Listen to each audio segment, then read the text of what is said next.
नमस्कार, times now Bharat पर आपका स्वागत है। आपके साथ मैं हूं राकेश पांडे। शाम के 5 बजने वाले हैं। वक्त हो गया है देश के सबसे पसंदीदा डिबेट शो राष्ट्रवाद का। राष्ट्रवाद यानी देश से बढ़कर कुछ नहीं। बिजली चोरी के आरोपों में घिरे समाजवादी पार्टी के सांसद वर्ग पर भी क्या समाजवादी पार्टी मुस्लिम कार्ड खेलने पर उतर आई है? सवाल यह भी है कि सांसद वर्ग पर जो आरोप लगे हैं, एफआईआर दर्ज हुई है, कनेक्शन बिजली का कटा है, आगे और क्या क्या होगा?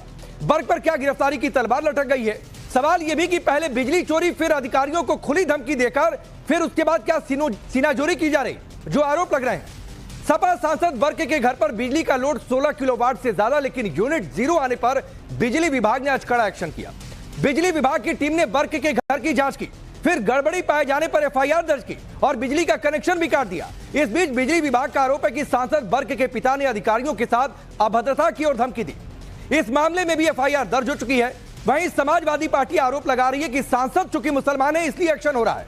अब सवाल है कि क्या मजहबी कार्ड खेलकर समाजवादी पार्टी बिजली चोरी पर भी तुष्टीकरण की पॉलिटिक्स कर रही है? आज इसी मुद्दे पर डिबेट, लेकिन पहले इस रिपोर्ट को देखिए।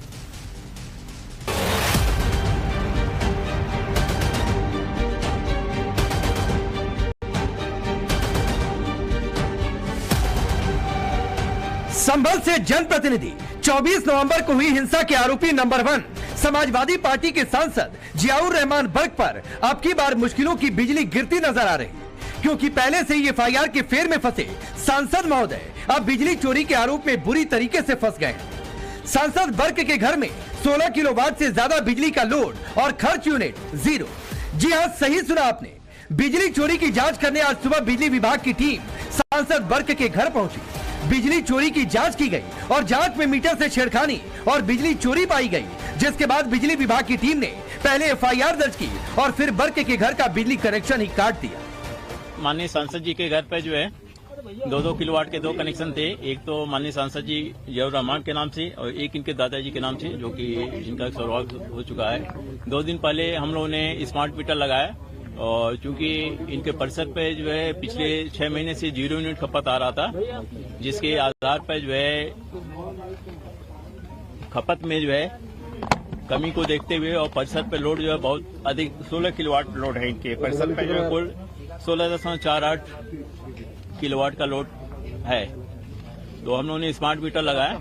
उसी के क्रम में आज इनके परिसर पे चेकिंग की गई और मीटर की एमआरआई की गई। मीटर एमआरआई में भी जो है मीटर से जो है बिजली चोरी पाया गया है। लेकिन इसे कहते हैं पहले चोरी फिर सीनाजोरी। आरोप है कि जब जांच टीम वर्ग के घर पहुंची तो उनके साथ न सिर्फ अभद्रता की गई बल्कि धमकाया भी गया। अब बिजली विभाग ने सरकारी काम में बाधा डालने और धमकी देने के आरोप में भी एफआईआर दर्ज करा दी है। जेई ने बताया कि पहले तो ताला खोल नहीं रहे थे, लॉक खोलने चेक नहीं करने दे रहे थे। उसके बाद उन्होंने ताला खोला और फिर उसको जेई को धमकी दिया। जियाउर रहमान वर्ग हैं, इनके आवास पर भी गए, जहां उन्होंने कुछ बिजली उपकरणों को चेक कर रहे थे।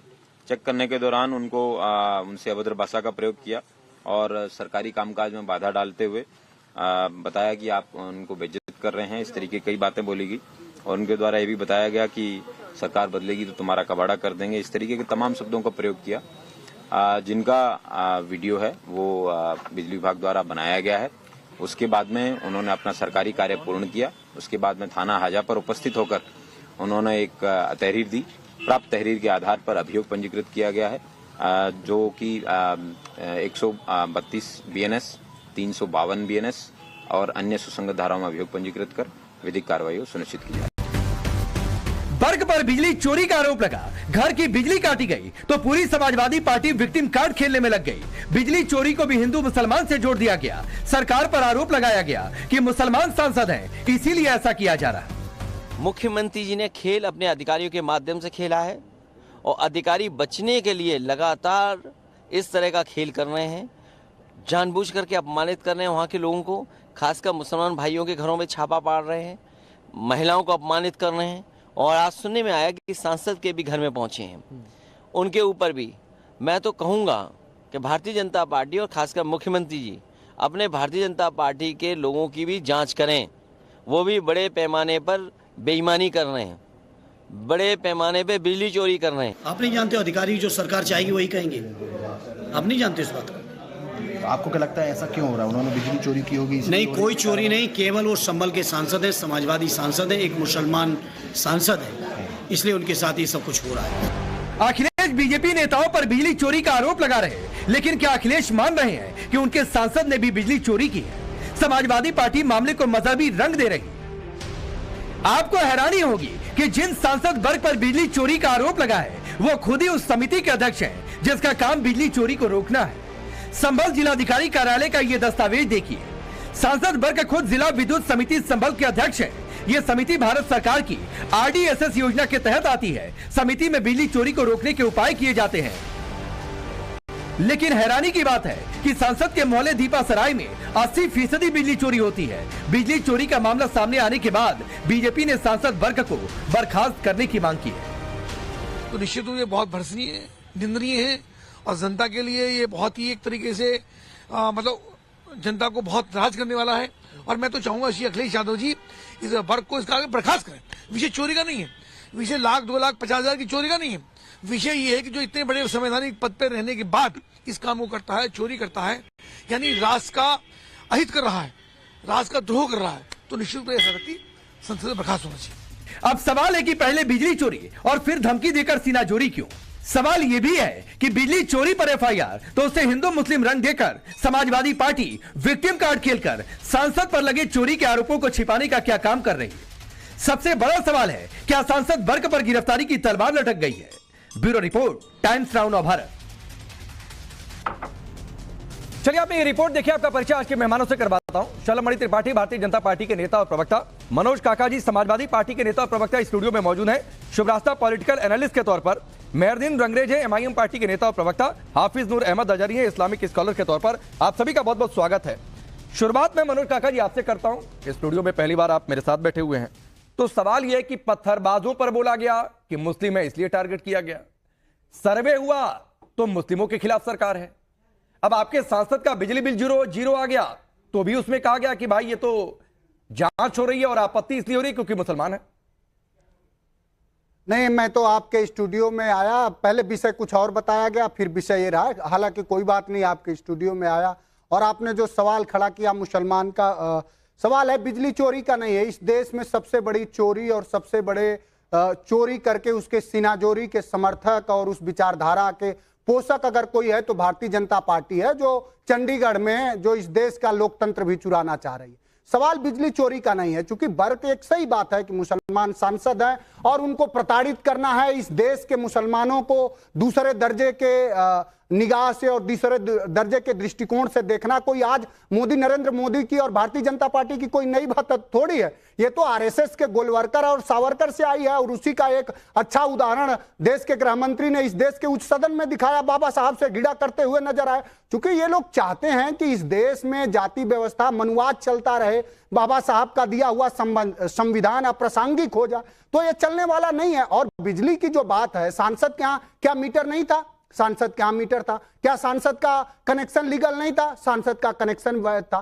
तो आपको किसी तरह से उनको धमकाना, उनके माध्यम से देश के मीटर टेम्परिंग हुई है। अब मीटर सबसे ज्यादा अगर टेम्परिंग कहीं हुई है और सबसे ज्यादा अगर बिजली की कहीं चोरी हुई है तो भारतीय जनता पार्टी के पोषित उद्योगपतियों और संस्थानों में आप देख लीजिए। भारतीय जनता पार्टी के बहुत ऐसे सांसद हैं जिनकी 1 रुपए की बिल जमा नहीं होगी, और वो चूंकि भारतीय जनता पार्टी का हमारे पूर्वांचल में सारे अपराधियों के कौन कौन से बिजनेस चल रहे हैं, एक उनकी कोई चेकिंग नहीं होती है। उनके न गाड़ियों की चेकिंग होती है, न उनके बिजली का चेकिंग होता है, न उनके असलहों की चेकिंग होती है। 100 असलहों के साथ चलते हैं और गाड़ियों। और योगी आदित्यनाथ जब जाते हैं तो उनके बगलगीर में बैठते हैं क्योंकि उनके सजाती हैं। अब वहां जो DM है, वहां का जो CO है, सर्किल जो अफसर है, वो उसका भाई आप देखिए मीरपुर से चुनाव बीजेपी से टिकट मांग रहा था। तो भारतीय जनता पार्टी को कुल मिला करके इस देश के मुसलमानों को डराना है, धमकाना है और धार्मिक उन्माद की बात करनी है। चूंकि विकास की बात कर सकते नहीं, शुचिता की बात कर सकते नहीं, संविधान पर देखी गए उनका जो पूरा, मैं खत्म कर रहा हूं साहब, रुकिए। आपके वो उनके जो संविधान पे उनकी जो तुष्टीकरण और उनकी जो हिकारत भरी दृष्टिकोण था अमित शाह का, पूरे देश के सामने है। आज पूरे देश के बहुजनवादी सड़कों पर हैं। तो इससे कुछ होने वाला नहीं है। अगर बिजली उनको चोरी करनी होती तो अवैध कनेक्शन होता, उनके यहाँ मीटर नहीं होता। और किसके यहाँ, मैं पूछना चाहूंगा भारतीय जनता पार्टी से कि इस देश में किसके यहाँ बिजली चेकिंग के लिए 1000 पुलिस फोर्स जाती है?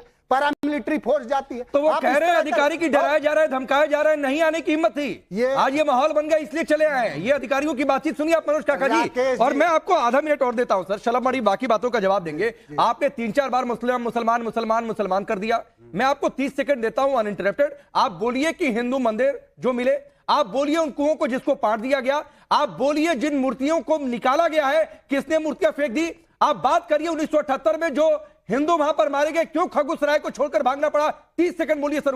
नहीं बिल्कुल बोलिए, आप बिल्कुल बोलिए, आप भूल जा रहे हैं आपका इतना जल्दी। मैं तो समझता हूं कि आपके ठीक ठाक विवेक होंगे, आपको नहीं भूलना चाहिए 2002 में सबसे ज्यादा हिंदू मारे गए, गुजरात में मारे गए, मुसलमान मारे गए, हमारे नागरिक मारे गए। वहीं गुजरात में ये पुल गिरा, 184 लोग मारे गए, सबसे ज्यादा लोग मारे गए। तो सबसे ज्यादा लोगों का वध तो हुआ भारतीय जनता पार्टी। 1978 की बात ना करें, बिल्कुल बात करिए। और इस देश में कहां कुएं नहीं थोपे। आपकी हो सकता है कि राजनीतिक समझ और भारतीय जनता पार्टी के वाली, मैं आपको तो नहीं मानता, लेकिन बहुत लोग दरबारीगिरी करने में जो भारतीय जनता पार्टी से व्हाट्सएप यूनिवर्सिटी से आ जाता वही पढ़ देना चाह। कहां कुआं नहीं पाटा गया इस देश में? क्या आपको इतने जानकारी नहीं है कि जल का जो स्तर है, जो भूमि में जो जल का स्तर है, वो ग्राउंड का उसका लेवल कितना नीचे गया है? जब वैज्ञानिक बात ही नहीं करेंगे। हमारे गांव में कुआं पाट दिया गया और धार्मिक महत्व वाले कुएं पाट दिए गए, एक ही हो गया। सभी के पूरे भारत में एक ही बात हो गई।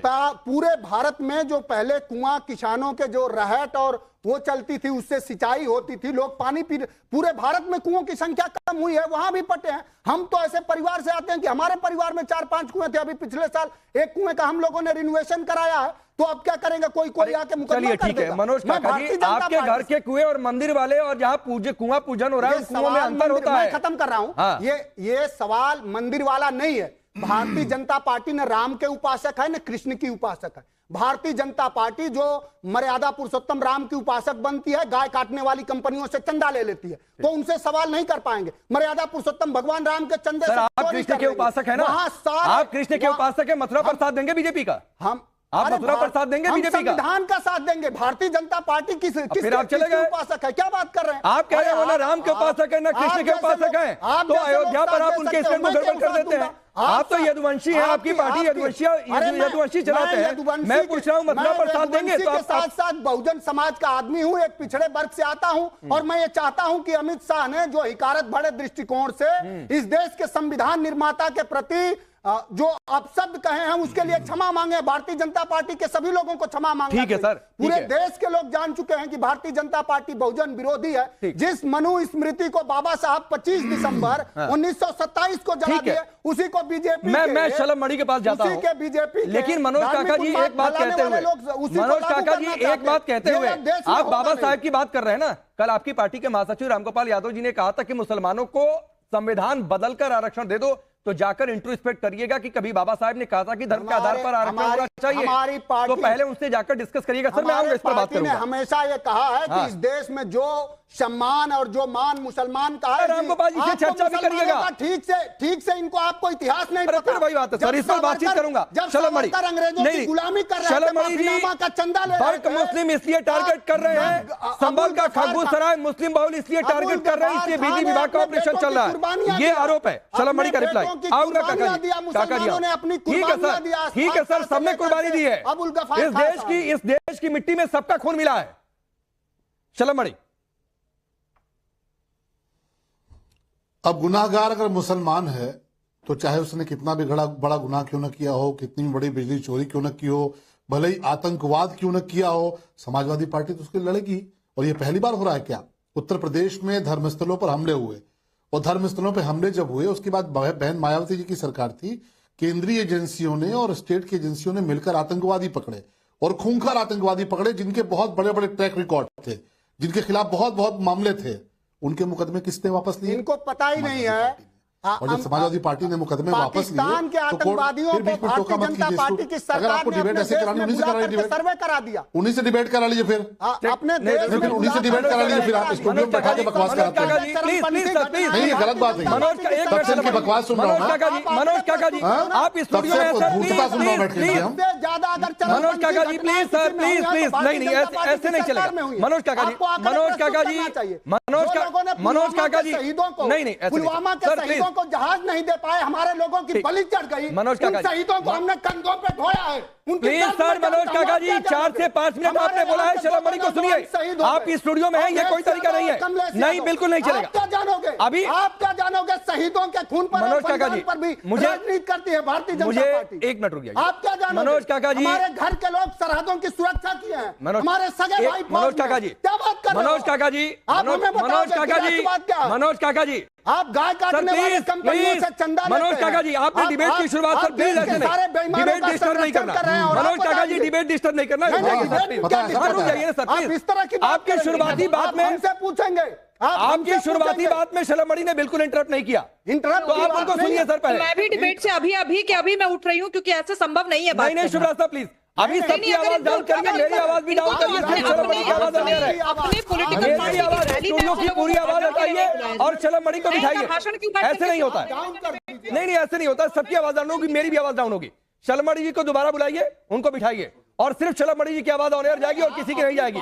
प्लीज, नहीं ऐसे होता है ना। हमसे राष्ट्रवाद का लेंगे, हमसे हम तो आप भी नहीं लेंगे ना। आप इस देश अभी सिर्फ शुभ्राज साहब की आवाज ऑन एयर, मेरी भी आवाज डाउन करिए। 10 सेकंड में चुप नहीं हुए तो कोई डिबेट में नहीं बैठ पाऊंगी। पूरी स्टूडियो की आवाज काटिए, मैं चुप हो 2 3 4 5 6 7 8 9 10 ये अभी भी बोल रहे हैं। इनकी बात भले ही फेडर डाउन किया गया होगा, ये लगातार बोल रहे हैं। यही बदतमीजी है, यही बदतमीजी है जो इनके सांसद ने आज हमारे टैक्स पेयर के पैसे से जो प्रशासन चलता है उनके लोगों के साथ की है। और इस बदतमीजी का जवाब इनको जनता इसीलिए बार बार देती है। लेकिन ऐसे बदतमीज लोग सुधरते नहीं है। मुझे समाजवादी पार्टी से दिक्कत नहीं है, मैं बहुत क्लियर कर दूं, लेकिन समाजवादी पार्टी के अंदर जो कुछ गुंडे घुसपैठ कर चुके हैं। कैमरे को इधर लाइए, सबकी आवाज डाउन करिए, सबकी आवाज डाउन करिए, चल रही है उससे सबकी आवाज डाउन करिए।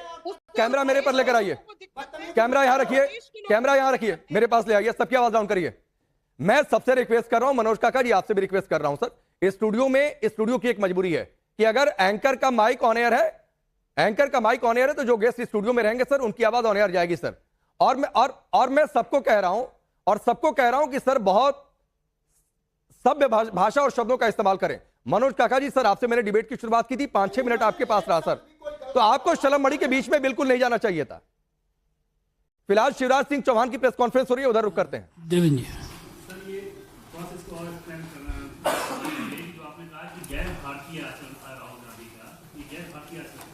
महिला का सम्मान भारतीय संस्कृति में और संस्कारों में है। अगर कोई महिला सांसद आदिवासी बहन इस तरह के आचरण की बात करती है तो यह भारत का सोच नहीं हो सकता, और किसी बुजुर्ग को धक्का देना यह भी भारत का सोच नहीं है। नीरज जी, सर आज जब राहुल गांधी प्रेस कॉन्फ्रेंस करने आए तो आज भी उन्होंने संसद में जो हुआ मकर वार्ता उसकी कोई चर्चा नहीं की, बल्कि वो पुराना राग वही अदानी के विषय को क्या कहेंगे? मैं तो यही कहूंगा कि दुर्भाग्यपूर्ण है, और उनसे ये और पूछना चाहता हूं कि हमारे सांसद उनके बीच नहीं गए थे, वो मकर द्वार से बीच में से क्यों गुजरे, इसका जवाब तो दे। क्या क्या सोच के आए थे? जतिन जी, सर वो कह रहे हैं कि आप डिस्ट्रैक्ट कर रहे हैं, जो अम्बेडकर का इशू वो रेज कर रहे हैं, जो अदानी का इशू, वो कह रहे हैं आप डिस्ट्रैक्ट। अजब मारो तुम, धक्का तुम दो, पीटो तुम, असभ्य व्यवहार तुम करो और आरोप हम पे लगाओ। पीयूष जी, सर जो आरोप आज बीजेपी के राज्यसभा महिला सांसद ने लगाया उसके बाद कांग्रेस का भी जवाब आया। हिबी एजेंट जो कांग्रेस के सांसद हैं वो कह रहे हैं कि राहुल गांधी के साथ खड़े थे, और जिस तरह की बातें राज्यसभा सांसद द्वारा कही जा रही है वो निराधार है और पूरी तरह से झूठ है। भारतीय महिला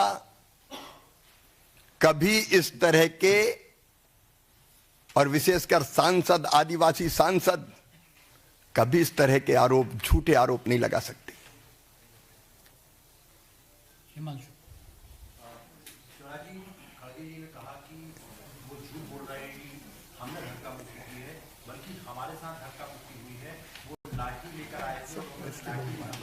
अब आप बताइए, लकड़ियां थी हाथों में, लकड़ियां थी क्या किसी के हाथों में? अब लकड़ी कोई नहीं जानते, वो कौन लकड़ी लेके आया था? सारे दृश्य सबने देखे, अब वो असत्य बोल रहे हैं, घुमाने की कोशिश कर रहे हैं। आमोद रहे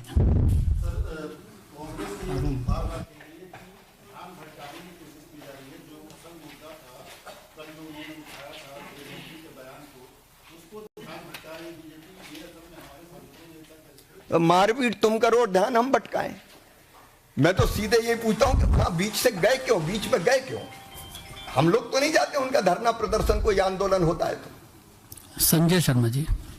सर मेरा सवाल है, हमारे साथ अनुराग, आपके साथ अनुराग जी भी बैठे हुए हैं, पुलिस में एफआईआर भी करी, पुलिस में शिकायत भी हुई है। क्या आपको लगता है कि राहुल गांधी को आप लोग लोकसभा नेता प्रतिपक्ष से हटाने की मांग करेंगे? जो वैधानिक कार्रवाई है हम केवल उसकी मांग करेंगे। मोहित भट्ट। सर कांग्रेस पार्टी ने भी आज कंप्लेन की है, मल्लिकार्जुन खड़गे में उन्होंने कहा है कि अटैक हुआ था, उन्होंने ये कहा है कि SC/ST एक्ट जो है वो लगाया जाए एफआईआर में, इस पे क्या कहेंगे? हमारी आदिवासी बहन के साथ जो व्यवहार हुआ है उसके बाद। ठीक है, ये प्रेस कॉन्फ्रेंस आप सुन रहे थे, जो कुछ आज हुआ है हंगामा, उसको लेकर शिवराज सिंह चौहान बोल रहे थे। एक बार फिर से विंडो पर आते हैं, अपने गेस्ट का रुख करते हैं, और मैं उम्मीद ये करता हूं कि कम से कम जो समय बचा है उस समय का सदुपयोग करेंगे। ऑन एयर टाइम बहुत कीमती होता है, अपनी अपनी बातें पहुंचानी होती हैं। शिवराज साहब आपको रोकना पड़ा था अपनी बात, और सभी लोग मुद्दे पर रहेंगे, सिर्फ मुद्दे पर रहेंगे। ये मुस्लिम राग खेला जा रहा है सिर्फ तुष्टीकरण के लिए।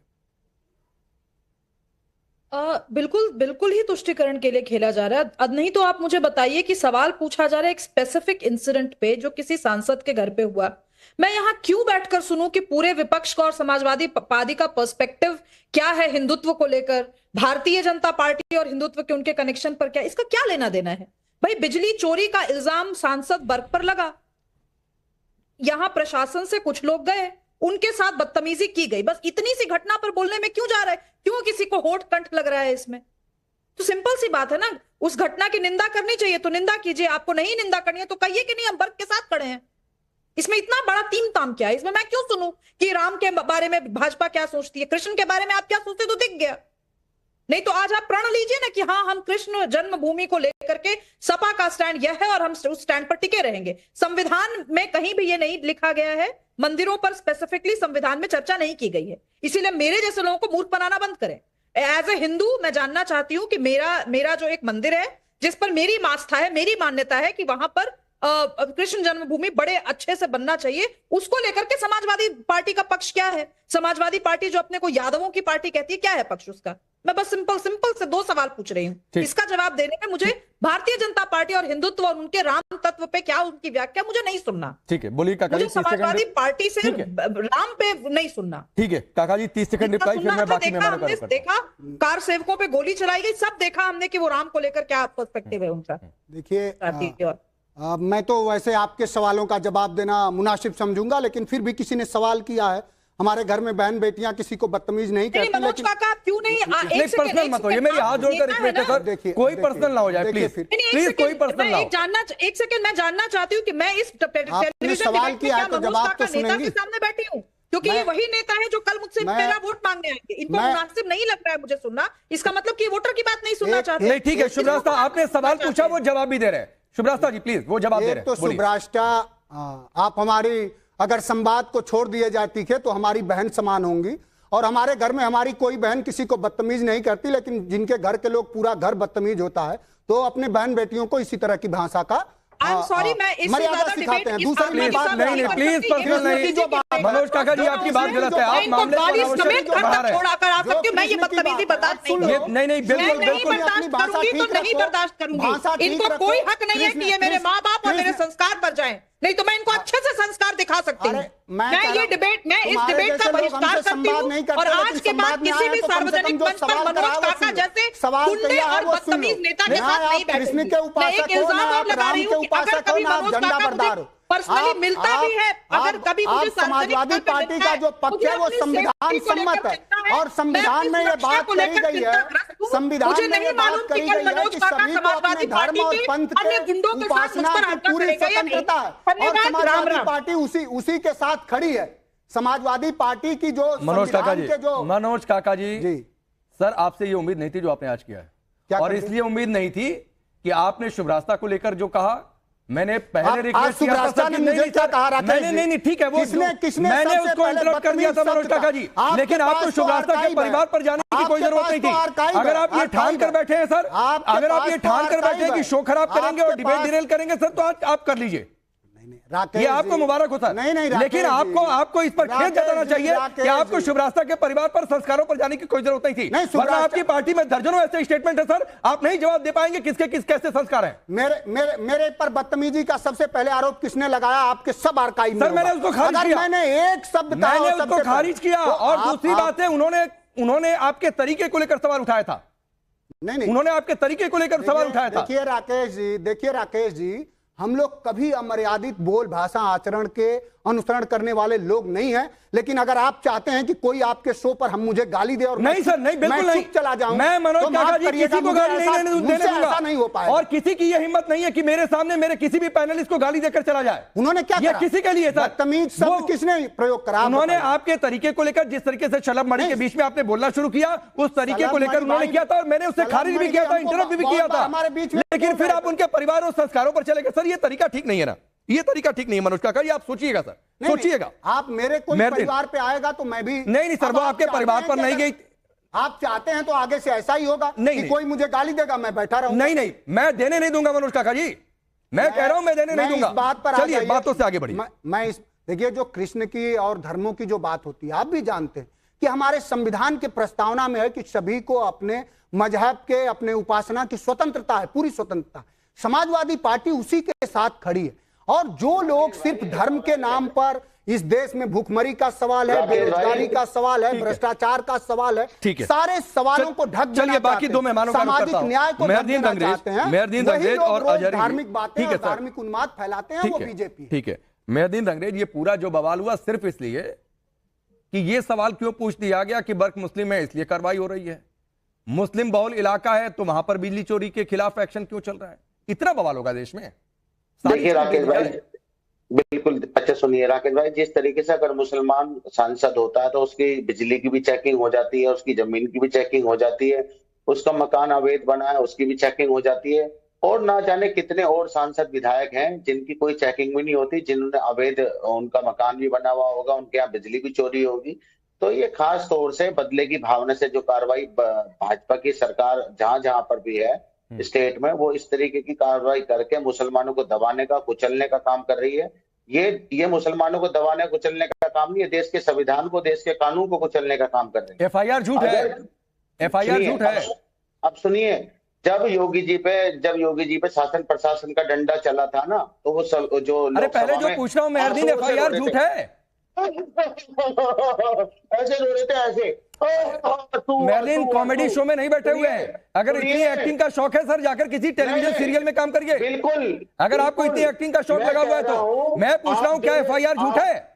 क्या उन इलाकों में जिन घरों को लेकर, जिन मस्जिद मदरसों पर शिकायत हुई है कि कहां पावर हाउस चलता था, कहां कैसे बिजली कनेक्शन कटिया कैसे लगी, क्या ये झूठ है साहब? ये पॉलिटिकल एफआईआर है, मुसलमानों को पेश करा दीजिए ना सर, उन्हें रोकने। ये बात तब कहिएगा जब एफआईआर पेश हो जाए, तब मैं आपकी बात को मान लूंगा। अगर कोर्ट इस बात को साबित कर दे कि पॉलिटिकल मोटिवेटेड है तो देखिए, आप तो मानना पड़ेगा, अभी जांच का विषय है, जब कोर्ट में अदालत में जाएगी ये सारी बातें झूठी निकलेंगी राकेश भाई। दूसरा मैं एक बात और कह रहा हूं, मोदी जी जो आज खामोश बैठे हैं, मुसलमान माइनॉरिटीज के लोगों को आज देश में जो सताया जा रहा है, उन पे जुल्म किया जा रहा है, उनको मिटा देने का काम किया जा रहा है। बात है मेहरदीन, कम से कम मत किया करिए भाई ऐसी बातें। चलिए अजहरी जी, क्या एक समुदाय से होना, एक अपराधी मुस्लिम है, एनकाउंटर हो जाए तो दिक्कत होती है, तो भाईचारा खतरे में हो जाता है, सौहार्द सब खतरे में आ जाता है, बिजली चोरी के खिलाफ अभियान चल जाए तो फिर गड़बड़ है भाई, पॉलिटिकली मोटिवेटेड है। 5-5 लोग संभल में मारे गए, कितने लोगों पर अपराधी मुकदमे हैं, क्या उनका इतिहास है अपराधी, बताएंगे आप? दूसरी बात यह है कि मैंने बहुत पहले कहा था और आपके चैनल पर भी कहा, बाकी अभी मैं बोला हूँ, मैंने अपना बयान भी जारी करके कहा था कि जब तक वहां पर डीएम साहब ये वाले रहेंगे जो उस दंगे के वक्त थे अभी, और जो एसपी और डीएम साहब जब तक ये लोग रहेंगे तब तक इसी तरह से मुसलमान टारगेट किए जाते रहेंगे। अभी आप पूछ रहे थे मेहरुद्दीन साहब से कि ये एफआईआर क्या झूठी है, ये कोई इसमें शक है कि एफआईआर में कोई किसी तरह की सच्चाई है। तो कहां से आपको पता चल गया? आपको कहां से पता चल गया कि एफआईआर सच्ची है? कोर्ट से साबित होगा ना, या अजहरी जी के घर से साबित होगा, हम मानसिकता को जानते या मेरे घर से साबित होगा? अब शलभमणि वो जो थे त्रिपाठी थे, वो तो भाग गए डिबेट छोड़ के, तो इसलिए भाग्य से जब मिलकर बोलने नहीं देंगे तो कोई अपना चेहरा दिखाने के लिए बैठेगा क्या? अरे हाँ, मुसलमान अगर मैं भी छोड़ के जाता तो आप कहते नूर अहमद भाग गए, उनके लिए नहीं आप कह पाएंगे। नहीं, मैं डर लग रहा है भाई, आप किसी को बोलने नहीं देंगे तो क्यों बैठेगा? नहीं आप कह पाओगे, आप नहीं। मैंने बार बार कहा, मनोज काका जी से रिक्वेस्ट किया कि आप चुप हो जाइए, उसके बाद बोलिएगा। ये नहीं चुप हुए, उनको लगा कि मैं नहीं बोल पा रहा हूँ, नहीं अपनी बात रख पा रहा हूँ, चले गए। सवालों से नहीं भागे शलभमणि त्रिपाठी, ये बात जानिएगा। सवालों से नहीं भागे शलभमणि त्रिपाठी, मैं आपको बता रहा हूं, और ना सवालों से भागी शुभराज था। सुन ले, शलभमणि त्रिपाठी जवाब ही नहीं दे पाए। भागेंगे नहीं तो करेंगे क्या? खैर, मैं अपनी बात पे आकर के बात करना चाहता हूं आपसे। मेरा सीधा कहना ये है, और बहुत जिम्मेदारी के साथ आपके चैनल पर कह रहा हूं, कि जब तक वो डीएम साहब रहेंगे। अरे तो 1978 में कौन से डीएम थे, पता किया कभी? आजादी के बाद से 45 से 22% पूरे संभल में हिंदू कैसे हो गए, पता किया कभी? डेमोग्राफी क्यों चेंज हो रही है, पता किया कभी? ये कहानियां मत सुनाइए, कहानियां नहीं है भाई, ये ऑन रिकॉर्ड डेटा बता रहा हूं, सेंसस का डेटा बता रहा हूं, अपने घर से नहीं लेकर आया मैं डेटा। दिखाएगा मुसलमानों को, जाकर 1947 और 2011 के सेंसस का डेटा देख लीजिए, बहुत रिकॉर्ड देखने का शौक है। सूर्य प्रकाश मैथिल जुड़े हुए हैं। सूर्य प्रकाश मैथिल, एक वर्ग सिर्फ यह चाहता है कि वोट बैंक के लिए एक समुदाय के लोग हैं तो वहां कोई एक्शन ना हो, और इस पर सवाल पूछ लीजिए तो दिक्कत होती है। धन्यवाद। पहले तो आपको और पूरे देश को भारत माता की वंदे मातरम। और देखिए, ये तो सर्वविदित है और हमेशा से रहा है कि जो स्पेशल प्रिविलेज अपने आप को सिटीजन एसपीएल एसपीसी मानते हैं, जिनके लिए कोई कानून जो है वो कानून इनके लिए एग्जिस्ट नहीं करता होगा, उस कानून उन लोगों को तो ये परेशानी होगी। आप संभल ले लीजिए ना, आज बिजली चोरी के किस प्रकार से मामले पकड़ में आ रहे हैं, देख रहे होंगे आप लगातार। पूरे संभल के अंदर जितनी आउटगोइंग है, जितना भेजा जाता है, उसमें से 80% या 85% लाइन लॉस है। आप देखिए किस प्रकार से संभल के अंदर जो स्वतंत्रता के समय में जो मैं ये कहूं कि जो आबादी थी वो 45% मुसलमान की थी, 55% जो थी वो हिंदुओं की थी। वो धीरे धीरे लगातार कहां पहुंच गई? आज 10 से 12%, 15% हो गए। मंदिरों के ऊपर मकान बना दिए, वहां पर पुलिस वालों को तक को तो जाने नहीं दिया जाता, मार दिया जाता है, काट दिया जाता है, गोलियां चलाई जाती है। और एक मजे की बात, ये सब कुछ हुआ तो हुआ समाजवादी पार्टी के शासन में। लगातार समाजवादी पार्टी ने जो मुस्लिम तुष्टीकरण का एक बहुत बड़ा जाल बुना, उसी के कारण आज ये स्थिति है। एक बात और राकेश भाई, इनके खुद के सांसद बिजली चोर है। सांसद के घर के अंदर जो मीटर लगा हुआ है उसमें पूरे साल की यूनिट आती है 35। मतलब जिस सांसद के घर में ठीक है, 30 से सूर्य प्रकाश मैथिल, लगे अब हुए हैं, रुक जाइए सर, ठीक है, आता हूं। अब काका जी, जिस सवाल से मैंने शुरू किया था, जुलाई से नवंबर यूनिट 0 आ जाता है कैसे? मेरे घर में मीटर का तो कभी रिकॉर्ड है कि 0 यूनिट नहीं आया। आपके घर में भी उम्मीद करता हूं कि अनुमान है कि नहीं आया होगा। दिसंबर 2023 से जून 2024 यूनिट 0 आ गया। ये यूनिट 0 कैसे आता है? और इस पर सवाल पूछ दीजिए तो आप माहौल ऐसे बनाएंगे कि सर बाकी सामने वालों को बोलने का मौका ना मिले और वो डिबेट छोड़कर चले जाएं। राकेश भाई, आपका सवाल ठीक है, बिल्कुल। मैं ऐसे हजारों परिवारों को जानता हूं, और हम लोग गांव में रहते कि एक पंखा और एक बल्ब जलाने की बिजली लाखों रुपए आ जाती है। और किसी आप पूरे गांव में घूम लीजिए तो बिजली का मीटर, आप खराबी मीटर की है और दोष किसी सांसद पर दीजिए, सिर्फ इसलिए दीजिए कि मुसलमान है। 1000 पुलिस वहां खड़े कर दीजिए, पैरामिलिट्री फोर्स खड़े कर दीजिए, क्योंकि आपको किसी तरह जो 5 वहां युवाओं की जान गई है, जो पुलिस ने बर्बरता पूर्वक 5 युवाओं की जान ले ली है, उसे आपको दबाना है। आपको यह दिखाना है, आपको दिखाना एक आदमी के खिलाफ, एक सांसद के खिलाफ पूरी भारतीय जनता पार्टी की राज्य और केंद्र की सरकार लगी हुई है, और कुछ दरबारी भी लगे हुए हैं जो टीवी से लेकर जमीन पर माहौल बना रहे हैं। लेकिन वो लोग इसी देश के नागरिक हैं और वो किसी तरह के चोर नहीं है। ये सब इनको जानते हैं। संभल की ये यहाँ जनता ने बैठकर चुना ज्ञान है, दे वो रहे माननीय हैं, सांसद ये कह रहे हैं कि और इतने हर सारे तरह लोगों के के जुर्म का लाखों रुपए जवाब मिटाते हैं। मैं समाजवादी इनसे पार्टी पूछता हूं, हमेशा कौन देगी। सी हमारा न कोई सांसद चोर है ठीक है सर, रहेगा, ठीक है, और हम लोग ठीक है, हमेशा नियम एक- कानून एक- और बाबा साहब के संविधान ठीक है को मानने वाले मनोज लोग। काका जी, एक लेकिन बात मैं कहते खत्म- हुए सर, एक बात कहते हुए सर, जी हमारे देश की संस्कृति रही है कि अतिथि देव के समान होते हैं सर। जी आप स्टूडियो में हैं और मैं आपसे सर रिक्वेस्ट करके आपको आज विदा करूंगा, और इसलिए रिक्वेस्ट करके विदा करूंगा कि जो माहौल आज पैदा हुआ सर, वो बिल्कुल भी आप भी जाकर एहसास करिएगा कि सर ये बिल्कुल ठीक नहीं हुआ है। राकेश जी, आप हमें जो बता रहे हैं, हम लोग तो उस परंपरा को मानने वाले लोग हैं कि आवत ही हर्ष नहीं नैनन नाही स्नेह तुलसी तहान जाइए कंचन बरसन नहीं। लेकिन नहीं मनोज काका जी, लेकिन आप अगर अपने यहाँ बैठा आपने 6 मिनट बोला था सर, अगर गालियां मैं दर्शकों दिलाना के सामने चाहें, कहता हूं तो मनोज काका जी, नहीं आ पाएंगे, नहीं आपके साथ संवाद नहीं कर, नहीं आप जो अगर गाली से अगर नहीं सर, आपके मनोज काका जी, मैं अपने प्लेटफॉर्म से देश के दर्शकों के सामने कह रहा हूं, और हमारे दर्शक हमारे लिए देवता के समान है सर, उनके प्यार से हम चलते हैं। आपको कोई बैठकर गाली देगा सर, आपको कोई भी गाली देगा, मैं उसे बर्दाश्त नहीं करूंगा और आपसे पहले आवाज उठाऊंगा सर, लेकिन प्लीज सर, आपके दर्शक और हमारे भी दर्शक, सबके दर्शक एक है, वो दर्शक देख के हमें बताएंगे और कमेंट करेंगे कि सबसे बिल्कुल ठीक बात है सर, ये दर्शक ही तय करेंगे। और मैं दर्शकों पर छोड़ता हूं कि आज जो कुछ हुआ और 2 मेहमानों को डिबेट छोड़ना पड़ा, तो उन्हें ना बोलने की वजह से मौका मिला इसलिए डिबेट उन्होंने छोड़ा, या फिर परिस्थितियां इस तरीके से बनी। मनोज काका जी, मेरे पैनल पर कोई भी किसी भी मेहमान के खिलाफ, मैं आपके खिलाफ नहीं, मैं पहले बता रहा हूं, अगर कोई बोलेगा मैं सबसे पहले इंटरप्ट करूंगा सर। आप सबका बहुत बहुत शुक्रिया, उम्मीद करता हूं कि आगे से ऐसी परिस्थितियां नहीं होंगी। आप सबका बहुत बहुत शुक्रिया।